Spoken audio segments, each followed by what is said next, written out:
Greetings, you fine folks. I hope you're all out there doing your thing. Less of the bad, more of the good, that old chestnut. We call it the pursuit of greatness around these parts.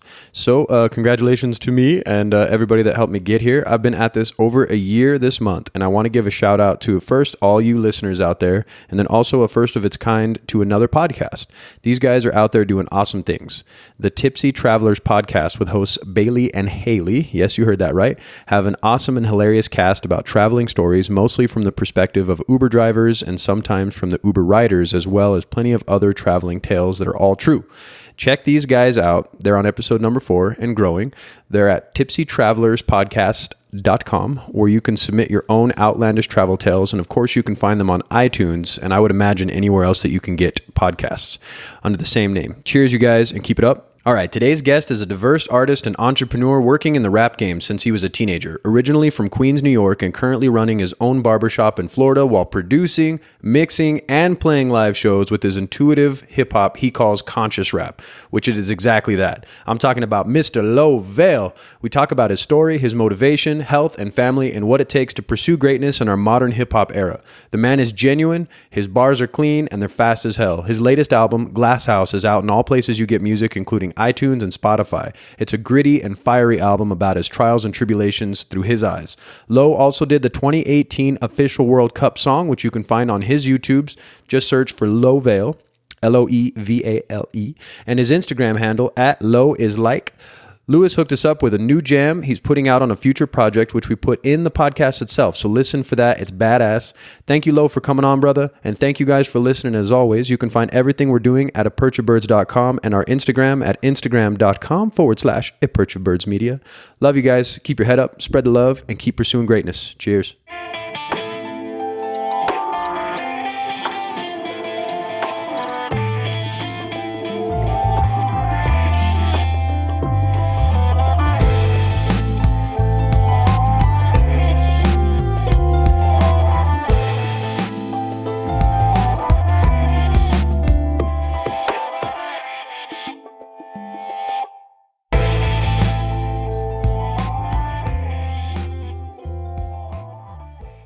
Hey, welcome to a Perch of Birds podcast. I got Mr. Loe Vale, a.k.a., or I guess it'd be Lewis, a.k.a. Loe Vale. How you doing, man? I'm doing good, and you? I'm doing good, man. Doing good. Over here in sunny New Mexico, it's a beautiful day. Where are you coming from? I saw that you were from Queens, New York. You're based out of Queens, but where are you living at? Yeah. So I'm born and raised in. I was born and raised in Queens, New York, but now I live in Florida, in West Palm Beach. Nice. How's the weather out there? It's humid. It's hot. Is it? Yeah. I don't like it that much, but thank you guys for having me, man. I really appreciate your time, Yeah, for sure, man. Well, I mean, the theme of the podcast is people pursuing greatness, man. And I mean, you guys reached out to me, but once I delved into what it is that you kind of your story, like your come up and the stuff that you do now. Correct me if I'm wrong, but essentially you make music. You're a hip hop artist. You're a Christian hip hop artist, which is, to me, that's a rare thing to see somebody that's successful and be talented as well, and also be mainstream in, something where you're kind of put into that box of Christian rapper. How did you get from where you were growing up to the point where you said, I want to be a Christian rapper? Or is that something that just naturally came from, like your faith and your environment?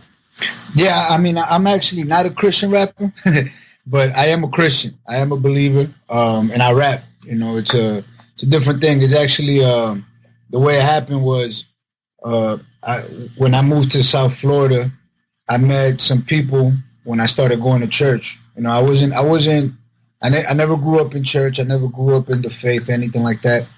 But there was a point in my life where I was going through a very dark season, and I felt the need of purpose. I felt like my life was going nowhere. And so something, just that calling, that tug in my heart just came out of nowhere. And so I had this idea, maybe I should go to church. So I started going to church, and I met the Lord. I found my faith, and my life started changing. And then I met people in the church. Yeah. I met some people that I could relate to. People that look like me. That come from the same similar background. And these people happen to be Christian rappers. You know, they're in the Christian community, Christian hip hop community. You know, and so I started networking with them. I started building with them. Prior to that, I was already doing hip hop, but I like to label it conscious hip hop. You know, because my message is always, you know, just to be able to express myself, and I don't like bragging about things I don't have.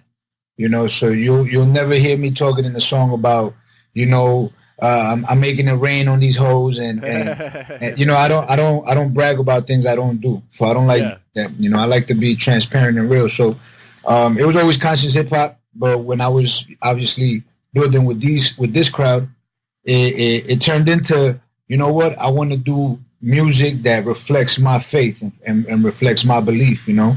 And so I did a few projects that were centered in on my belief, you know. But it doesn't put me in. I never put myself in that category of like I am a Christian in a box. Yeah. So I mean, and I stand by what I believe. You know, I'm not ashamed of it. Anybody ask me, yeah, I'm a Christian and I rap. You know, it's like you talk to Rakim, if you're familiar with Rakim, the God MC. You know, he's a Muslim. You know, and he shares that, but nobody calls him a Muslim rapper. You know? No. And I want to preface that, man. Like, I didn't know that, because, you know, like, I look you up on YouTube or anywhere like that, and it literally is like Christian rapper. You know what I mean? So I was, you know, and I thought that you guys directed the marketing that way. So that wasn't necessarily, you know, I just, you know, and here we are figuring these things out. No, of course. And that's the thing, you know, because when I started my music career, it started then in that season, you know? Okay. So the projects that were coming out were directed in that community, in that subject. Okay. And so, but nobody ever listened to the prior records, to the prior projects, you know, where it was just conscious hip hop, where it was just me flowing, where I was just snapping on beats, you know? Yeah. So now I'm dabbling back into, you know what, I want to broaden my marketing, because I don't want to just cater to one group of people. You know, I want everybody to hear me. So I don't want to put in a stamp like this is what I do. Like, no, I rap, and my belief is my belief, but listen to what I'm saying. You know what I mean? You know what I mean? Right. Listen to the lyrics. I mean, that's what a true hip hop artist is, man, is the message that you guys are bringing, the actual bars that you bring up, man. Because, I mean, your talent is ridiculous, bro. Like, you're fast. Everything works. I mean, it almost seems like you're freestyling some of that, but it just comes across like legit, man. Like, I've seen some variations of stuff that you had done, like your video with was it Young Vale, right? Or no, yeah, Young Low. Sorry. Young Low, yeah. Dude, that's fire, bro. That video's fire as hell. Man, I appreciate it. So and you coming up with these lyrics, I mean, do you keep that in the back of your mind? Like, you're trying to think that, you know, like if you know, granted, like you said, that you're not living the lifestyle to where you're trying to talk about, you know, throwing dollar bills on the hose and all that. Yeah. But in the same breath, are you still trying to like be more conscious? Like, hey, there might be kids that are listening to this that are like in, you know, like maybe like a youth group or something like that. Is that something you have in the back of your mind when you're writing lyrics? Of course, absolutely. And you see, the thing is this, man, that hip hop artists, man, we have a platform to make a difference. We have a platform to be examples, you know, and I feel like the business side of it, you know how sex sells, you know, they've made it to where like, yo, don't worry about anything, just make money. It doesn't matter what you say, what you look like, deprive yourself, you know, just lose all your dignity and make money. Who cares? As long as you pay. And throw yourself at the machine. Exactly. And that's what hip hop has become now. You know, that's the image that when you think of hip hop, that's what you think about, you know, people that are looking crazy. They're always in the club, strippers and jewelry and stuff like that. And it's like hip hop was created for us to escape police brutality, for us to escape the segregation that was going on back in that time when hip hop was created. It was a way of people to like get away from everyday stress and enjoy themselves and express themselves. You know what I mean? With breakdancing, with beatboxing, with MCing, with DJing, with graffiti, like the elements of hip hop. You know, it's just going back to the base, to the culture. You know, and we got so far away from that. But it was always about putting out a positive message. Like, yo, you don't have to live that way. You know, there's another way to live. You go back and listen to Run DMC. He's talking about him going to college, and he made it sound cool. You know, right? He made it sound cool to go to college. Nowadays, if you're talking about going to college, they look at you like you're a nerd. Like you're a goofball. Yeah. You know? So, absolutely. I'm very aware. Like I try to be conscious of what I'm gonna say, because again, I have a mom, I have a wife, God willing, I have a daughter, I have a sister, and so I wouldn't want to defame any woman, anything that has to be, to make a woman look anything less than what they are. Beautiful. You understand what I'm saying? Oh, that's 100%, man. I love to hear you say that, because that's inspiration for anybody trying to come up in hip hop. There's, even if it's anybody that just picks you up and they're trying to learn the game. A lot of times I think their mentors are not necessarily the best mentors. And then in the same breath, there's also like dumb shit like the mumble rap movement, if you will. Yeah, that's one of those things that it works. I want to say it worked because it won't last. Anything that comes up that easy will leave just as fast.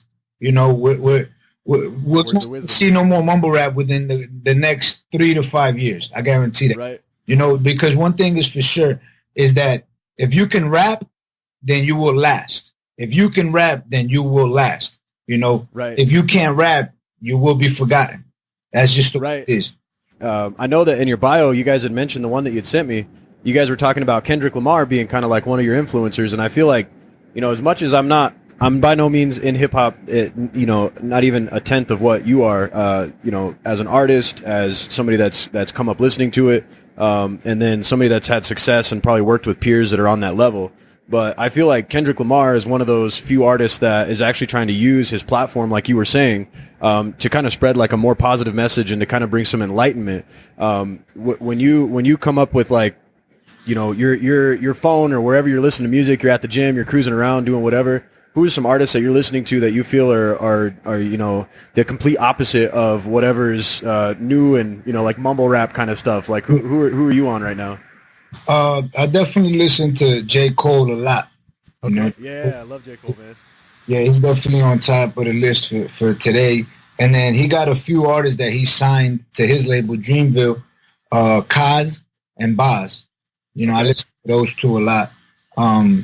Aside from that, I listen to some J. Cole. There's this new well, it's new to me, but it's called Selection Radio. Are you familiar with them? No. Selection Radio. So they play a lot of like, just like very smooth, that soulful jazz, hip hop feel, so that sometimes they mix and put lyrics from one song on another beat, and they do some pretty cool stuff. So I listen to a lot of that stuff, man. That's cool. And then so when you're putting this music together, are you looking for producers that are kind of in your same line? I mean, or do you produce your own stuff? Who does the actual, behind the scenes, the tweaking of the knobs and the stuff? I see you're kind of like in a studio there. Is that where you record? No, that was a photo shoot, but this right here? Yeah, this is my studio. This is where I'm set up at. I'll show you around a little bit. It's a mess right now, but so I got some stuff right here. Oh, damn, man. That's a setup. That's my mic, and that's the monitor, and I got another PC right here. Okay. I got my keyboards down here. You see, so some vinyls. Yeah, and for you that are just listening, this dude's got a completely decked out studio, and this is at your house, right? This is your pad? Yeah, it is my room right here, the office. Badass, man. Thank you. So how often are you in there putting down music? Are you recording like every day, trying to put out some new stuff, or is just whenever the thing hits you? I wish, man. I set up every Tuesday to record it, and I meet up with my engineer. He comes over my house, and we just get to creating. We get to cooking up some stuff. Sometimes it's projects that we might have in mind, or sometimes it's just spontaneous, But for the most part, every day I'm writing, I'm listening to new music. But I can't record every day. I wish, but I'm a business owner. I own a barbershop, and it requires a lot of time, a lot of work. So I don't think I saw that anywhere, bro. Barbershop. So I'm sure you get to meet a lot of people that are in your same kind of world that way, bro. Yeah, absolutely. Hip hop and barbershop, man, they go hand in hand, I was gonna say barbershop, bro. That's what was that? Ice Cube, right? Exactly. And yeah, I don't post much about it on my social media. I really don't know why, man. I've been under the impression that just focus on music, and then kind of been realizing lately that I got to be able to merge both together because it's a lifestyle. My business, the culture. People come to one of my guys at the shop. Actually, he's like, he's so intellectual. He starts telling me, man, we're the curator. What's hot? What's trending? What good haircut?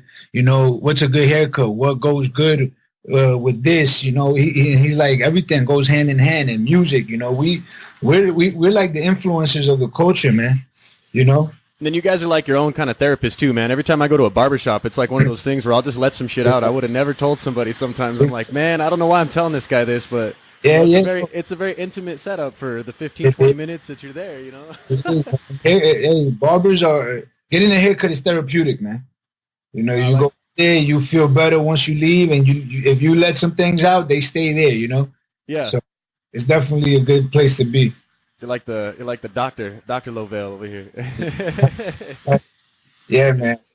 So it's like I said, man, it's a lot of work, running the business and then also juggling music and really trying to make a name for yourself with it, right. That's a lot of pressure, man, for sure. Well, both require a lot of time, both of them, like I got to really put 100% in the barbershop. I got to put 100% in the music. If I let go of one a little bit, it starts dying out. And the music industry today is so fast paced. It's about how much you could put out, how often. It's just a constant. Every week you got to put something out. So in that same vein, bro, how do you write your lyrics? Are you like Jay-Z, man? Are they all up top, or do you have to write stuff down? You put them on an iPad? Like how do you get that flow going? Do you like to see the pen to paper and feel the stuff flow out of you like that? Sometimes. Me and my boy, we recorded a song called "The Piece of Paper," and he still writes in his book. I don't write in the book as much. I do got some old books where I have a lot of lyrics written down, but for the most part, I'm just in my phone, man. In my phone, because again, I'm always on the go, so I don't have any time to like really sit down and go through and write and so I'm if I'm not in the shop, I'm in the car, and in the car is really where I write most of my lyrics, because I could just put a beat on and let it blast, and then just go to writing. Dude, and that's the way to go, is in the car, because I have a long commute, dude. I do like 60 miles round trip, and that's where I'll listen to either podcasts or if I want to listen to a fresh album, bro. Like I put all your stuff on and I just started rolling through it one by one, and man, I'll tell you what, like I could feel so much more emotion, and I think you don't have distractions the way that you would if you're sitting at home, or a lot of people still just have the habit of picking your phone up even when you're listening to music or watching a movie. So I think a situation like that, you're just focused on it, man. And yeah. And speaking about your album, man, so amazing stuff that you have on there, and I see a lot of darkness, man. A lot of, not even darkness, but it seems like you went through a lot building that. Which one did you hear? You heard the Glasshouse? Yeah, I think that's what it is. Let me make sure. I don't want to misspeak here. I think it's the one that I found. I found you on Google Play. Yeah. Okay, let me make sure. I thought, damn it, I had it written down too. This shows me not being prepared. Look at that. It's all right, man. I put you on the spot. Yeah. So yeah, this one was the Glasshouse. That's it. Yeah, 'cause that's the one you got up there, man. That one had all kinds of fire in it, man, and like so many different dichotomies, man. So talk to me about that album a little bit. What was some inspiration going into that? Yeah, man. The Glasshouse, it represents transparency. That it just represents me being real. That's what it represents. Just the Glasshouse, transparency, being weak. Because if you throw a brick through that glass house, I mean, it's falling apart. And I think sometimes in hip hop we like to portray being hard and being the man, and like I'm untouchable and I don't have emotion, and with me, I just, in this project I just want to pour my heart out. I just want to let people know where I come from, where I'm at, what I've been through, some things that I've dealt with. I mean, if you heard the song, it's called Den 08 and some numbers. That was actually my brother's inmate number. That was his. Yeah. Okay, so that sounded like there was a lot of heart in there, man, because it's like you're waiting on him, right, to come back out. I mean, is he ever going to get out? Or is he still in? Yeah, he got out already. He got out. He did 5 years. Damn. And it sucked, and people think that, he had it hard, and people that are in jail feel that they're in there alone, but in reality, your whole family's locked up, because the the stress of thinking, are you okay? Did something happen to you? Is it safe in there for you? It's just the everyday thing. And you can't call and check on them, man. That's heavy. I got to wait on your call, you know? So that was that song. Initially, I was going to title it Dear Brother, but I felt like it would be more real if I just put his actual inmate number on as the title. And so that's something that happened in my life. And my brother was my father figure, so picture my father figure being in jail. And then now I got to be the one to take care of him and provide for him and send him money and food and clothes and all that stuff. It was tough. The one prior to that, which is, what is it called? I don't even remember the name of my songs. I think is it Lord Forgive Me? From the soul, yeah, Lord Forgive Me. Yeah, Lord Forgive Me. That's number 2. Yeah, so that one is my story. It's actually my story, and I wrote that song back in 2009, 2010. I wrote that song, and I just released it last year. Just everything that happened, everything that you hear in that song is exactly what happened.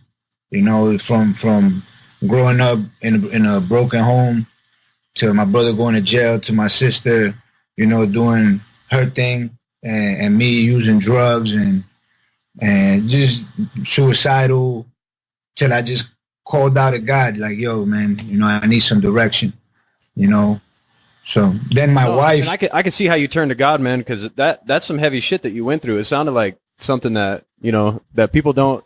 They usually need a doctor to get through that, but you ended up using hip hop as your outlet. Exactly, man. And then the song "Am I Dreaming"? That was a song that I wrote for my wife. I met her because of my grandmother. My grandmother lied to me, and she made me look like an ass because she's like, "Oh, I know this girl that wants to talk to you," and I'm like, "Oh yeah, where's she at?" And she's like, "Yeah, look at her Facebook." And so this girl, my wife, her brother used to be married to my cousin. Okay. Right. So my grandmother was like, "Oh yeah, your cousin's sister-in-law wants to talk to you." And so she showed it to me on Facebook, and I was like, "All right, cool, we'll talk." So I sent her a friend request, and I'm like, "Hey, what's up?" I heard you wanted to talk, and she was like, "Who are you?" I'm like, "Oh man, my grandmother set me up." So she happened to be in Spain at the time. She was living in Spain.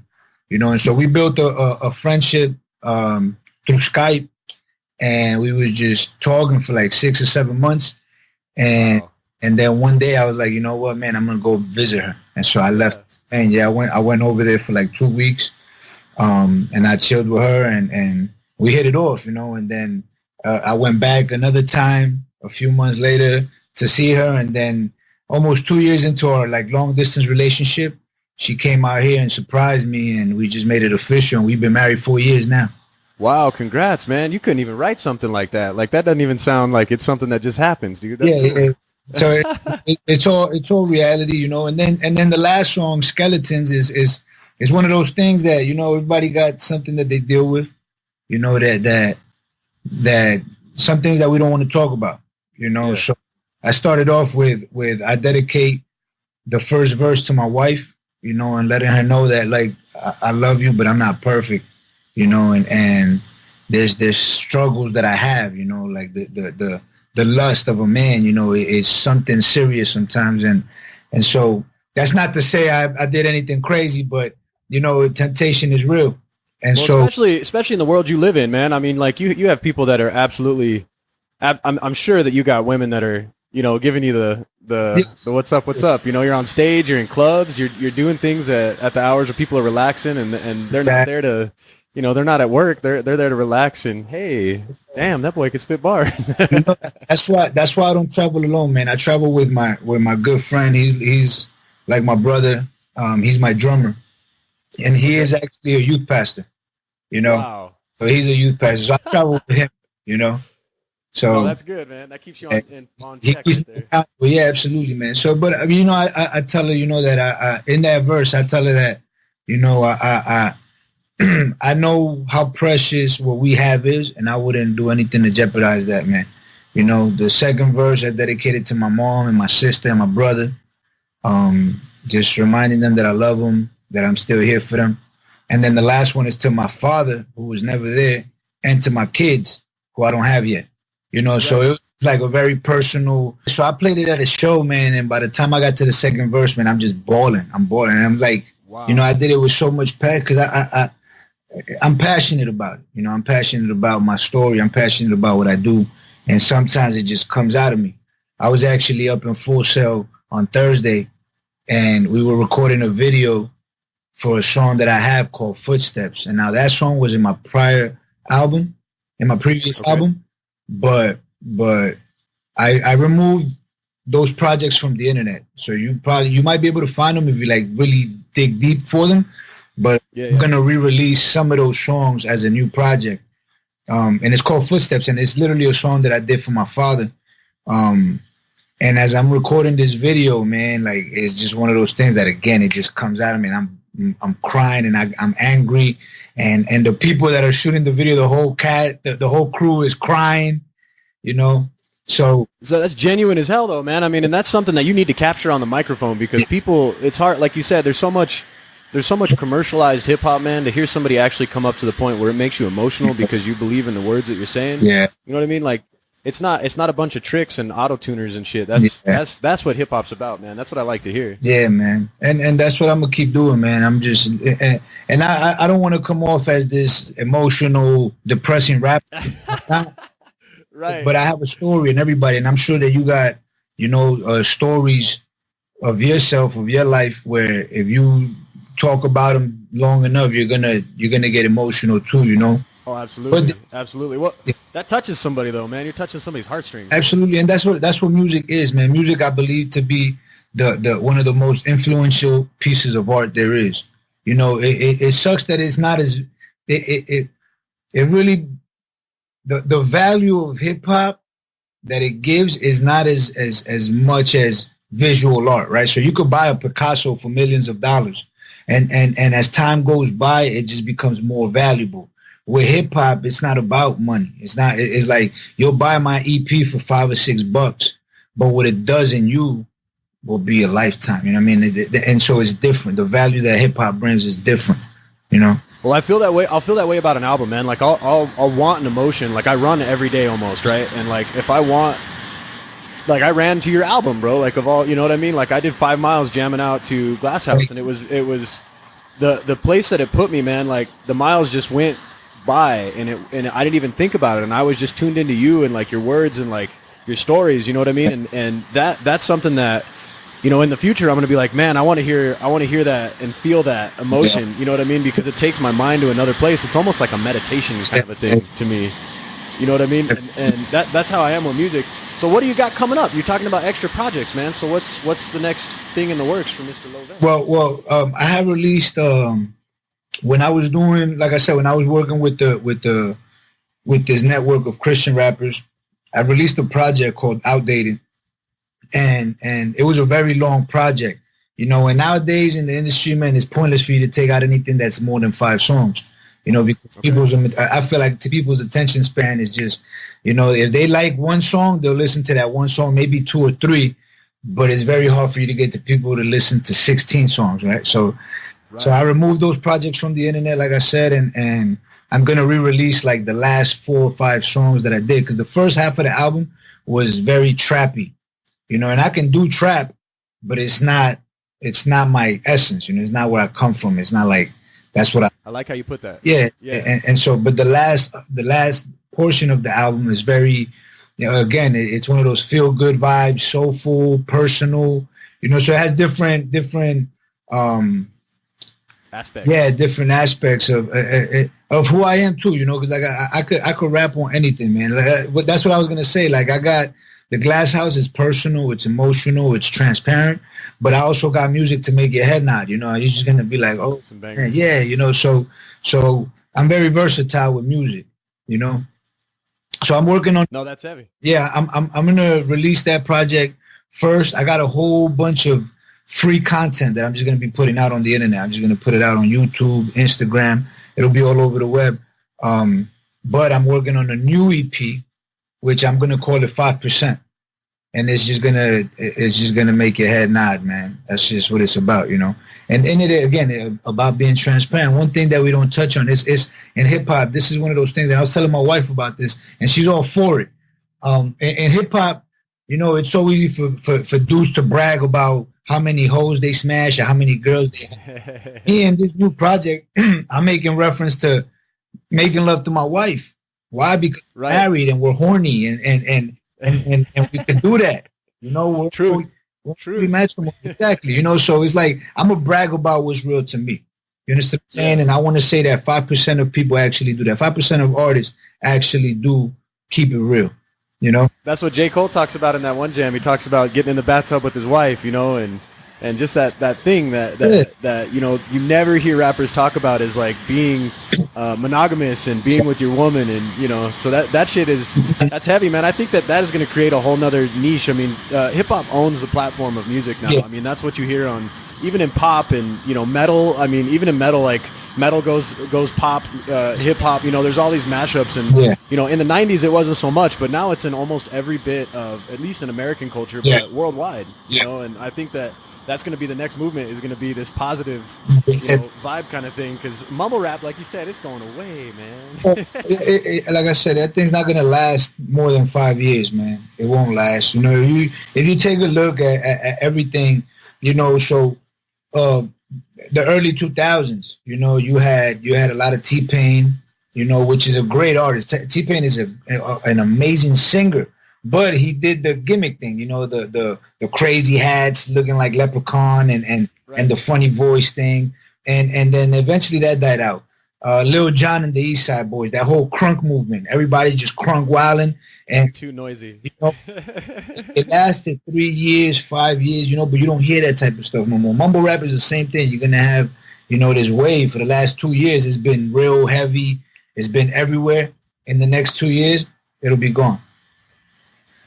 No, that's heavy, man. Well, do you ever get pushback from your peers, man? Do you ever like when you know, granted, I kind of misspoke when I, you know, had, you know, put you in a box to call you a Christian rapper, but do you get peers, like you go to a club and I'm sure you got some of these, I call them tryhards, like they try super hard to like live in that, you know, goofy hat and this, you know, this facade kind of thing. Do you get a lot of people that'll talk shit to you because you're not jumping into the easy game? You know what I mean? Like it's easy to be that way, I think. Yeah. No, I've had actually opportunities present themselves, major opportunities, right? So, and they want me to do Spanish trap, you know, because I'm Colombian and trap is huge in Spanish, you know. That's kind of cool, man. Spanish trap. I like the way that sounds.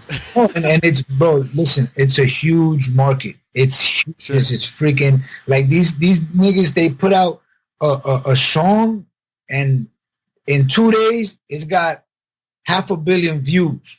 Like, wow. It's huge. It's crazy. Yeah. And so I had a client who worked for The Orchard, right? I think that was the name of it, The Orchard. And it's a company that bought out Sony. It's a distribution company. And so he's deep in his portfolio. He has all the stars, Nicky Jam. He had Ricky Martin. He had Shakira, you know, big names. And so he's like, hey, I'm going to introduce you to a producer. He introduced me to a producer. I went to his studio. We met, you know, and this guy, he's the one that produced Livin' La Vida Loca. He's the one that produced part of Shakira's hits. He was part of, you ever heard Flavor in Your Ear with Craig? Yeah. All right, he was yeah. That Big Pun, still not a player. So he shows me the plaques. This guy is like the real deal. He showed me the plaques, you know, and so he's like, you know what, man, I think you should do Spanish trap. That's the way for you to go. And then and Sam's like, no, that's not me. And he's like, no, but that's where the money's at. I'm like, yeah, but that's not me. And so he just kind of like pushed to the point that I got turned off. I'm like, bro, I'm not doing it. Like, I don't. Yeah. If I don't feel it, I'm not gonna do it. Now, granted, I've done Spanish records. I've done songs in Spanish, but because they like it came out. You know, my wife doesn't speak English, right? So I wrote a song for her in Spanish to let her know how I feel, and she loves it. Ooh, I bet you got brownie points there. Oh, absolutely. And so, you know, so people always telling me too, man, yo, man, do something with your hair, or yo, man, do something stupid, just troll. You know, they want you to troll the internet so you can go viral. So you go like, nah, I'm gonna be real, I'm gonna be me, and the people that can relate will relate. I'm gonna draw those people in. I don't care. I'm not trying to reach the masses. I'm trying to reach the people that need to hear me. Well, and maybe dude had never heard you before, because like I feel like just in talking to you for 30-40 minutes here, dude, I've gotten I feel like I get that. I don't get a non-genuine vibe from you. So apparently he wasn't listening to you beforehand to know kind of what he was trying to, who he was pitching to. You know what I mean? Well, he was focused on the money. That's what he. Sure. He made it very clear to me in our first meeting, because we had like 4 meetings. In the first meeting, he said, "You're either gonna do this because you love it, or you're gonna do this because of the money." And he told me, I do it for the check. He flat out told me, and I'm like, that's cool. Money's gonna come. The money. Yeah. Well, he's honest. Shit. No, yeah, I respect that, but I don't have to work with him. Like I heard who was it? Somebody, some older gentleman. I seen an interview on YouTube about him, and he mentioned Beyonce. He mentioned Whitney Houston. He said, "Do you think that these women got in the music business for money?" I'm like, hell no. These people got into music because of the passion. Right. The money and the fame and the fortune is just an extension of the passion. They didn't get in it thinking I'm going to be rich. If that's the motive, you're going to fail. You're going to fail, especially today, man, when you're getting like 0.0001 cent on 1/10 of a cent from a stream. Right. Like Spotify. You're going to have to build warehouses full of computers and put your stuff on repeat for you to see some money. So, it's about passion, man. It's about the passion and the impact that you can have on the people, Dude, that's huge, man. Me, man. So what is Omnigod? I don't mean to move it. I don't want to move on from things too much. I don't know what that was. I saw that you're under this Omnigod. When you mentioned it, I looked it up too, because I didn't even, to me, people have mentioned that, and I keep forgetting. So back when I was dealing with the Christian hip hop artists in the circle I was in, there was I was doing tours. I was doing tours in churches and outreaches and stuff. Again, I'm not ashamed of none of that. That's all part of my story. I was doing churches and getting crowds hype, and people were getting their lives touched, and it was amazing. It was a beautiful time, and I'm still down for that. I'm still down. I'm gonna go in there and I'm gonna rap, and I'm gonna do what I do, and I'm gonna do what you do. Yeah, exactly. And so there was a gentleman that he asked me if it was okay for this platform, Omnigod, which is actually based in UK, I think, to post my stuff. I said, yeah, man, whatever. Go ahead, man, put my stuff out there, man. The more people, the more places I'm at, the better it is for me at the end. Oh yeah. So for sure. I guess it's like one of those, I want to say like a website that promotes Christian rappers, right? Or believers that rap, you know what I mean? That's what it looks like, yeah. So I believe that's what it is. I never really went in there and like dabbled in. I just know that I was asked if I wanted to be in it. I was like, yeah, go ahead, man. So I've been featured on other platforms like Rapzilla. Not sure if you're familiar with him, but yeah. So Rapzilla is like the world star of Christian hip hop. I was about to say that. So I've been on a couple of those platforms as well. I've been on thisis50.com. I've been on Lunchtime Daily. I've been trying to get on World Star Hip Hop because I feel like that's a really big platform. So whatever platform is going to promote me or wants to post my stuff, I'm all for it, Well, you're definitely going to be out on a Perch Birds Media for sure, man. And let me know when you got something coming up. That way I can put it out and maybe get, a little bit more hype for it. Past the podcast release, of course. You know what I mean? Absolutely, man.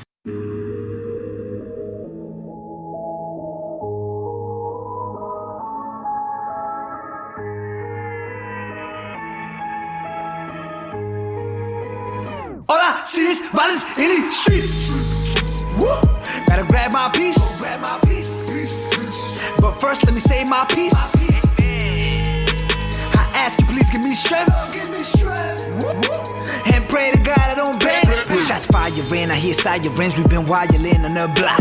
Oh, not again, though it might have been that we fighting sin in the dark. Oh my God. Why is he going so hard? Flowing so hard.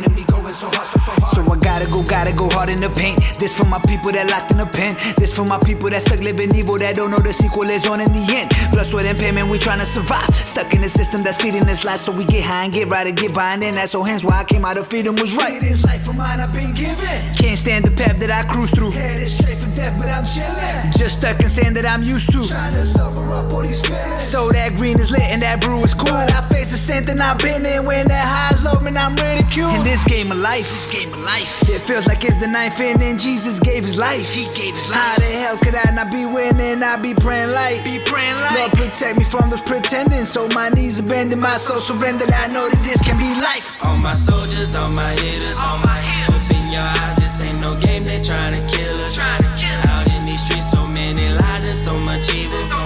They think they won, but don't they know they can't defeat us? No, they can't defeat us. Yeah.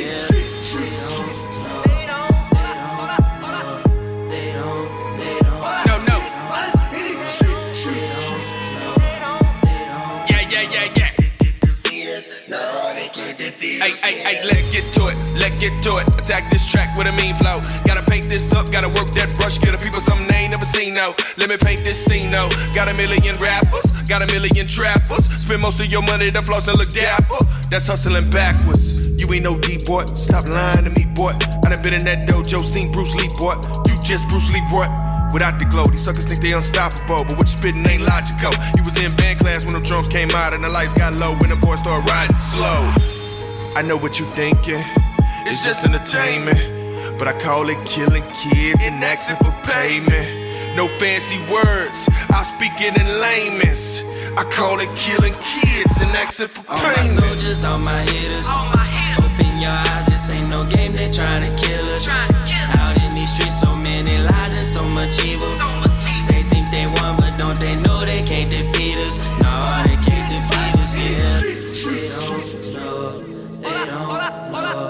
They don't. All I see is violence in the streets. They don't know. They defeat us. No, they can't defeat us. Yeah. Defeat us. No, they can't defeat us. Defeat us. No, they can't defeat us. Defeat us. No, they can't defeat us. Defeat us. All I see is violence in the streets.